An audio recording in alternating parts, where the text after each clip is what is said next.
I think bank boards and executives should be asking several questions about the sales culture. Number one, is it really important? Number two is, how do they define a sales culture? Three, who's involved in it? But then how do you actually train people to deliver on the kind of behaviors and attitudes that you want?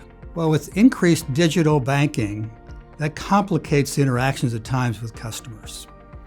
There may be less interactions, but when there are interactions, there may be more problems to deal with. Well, that's when our staff need to have elevated skills and attitudes to know how to deal with customers effectively, which creates a stronger service culture and helps them solve those problems. There needs to be a balance between digital and human interaction today. Realistically, a lot of customers don't want to talk to us. That's why they like digital banking. But yet we need to balance going forward with digital. We have to do that. But at the same time, train our people for elevated skills to give better service, uncover needs, and help them solve problems and use solutions and products that we have.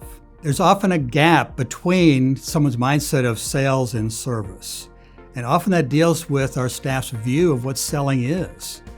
Leadership says we need to create a sales culture. And often they equate that with that slimy person on TV or in the movies they've seen. And that's not what we're talking about at all. We define selling as identifying needs, filling needs, and creating value for people. And that's really problem solving. When we view that's what our job is doing, is helping people solve their problems, say, oh, I can do that. Banks can bridge that gap between sales and service several ways. First of all is how they define selling. We need to shift people's mindset that selling is serving people, solving problems. Number two is putting in place a way to develop their skills. They may need to know a track to talk through. How do you gain rapport? How do we ask questions? Maybe they need some product knowledge to develop that skill set.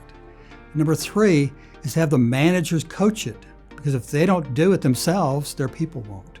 And finally, putting in a disciplined process so that people have the time to practice it and use it, share best practices. When you put all those together, that really creates a strong sales culture.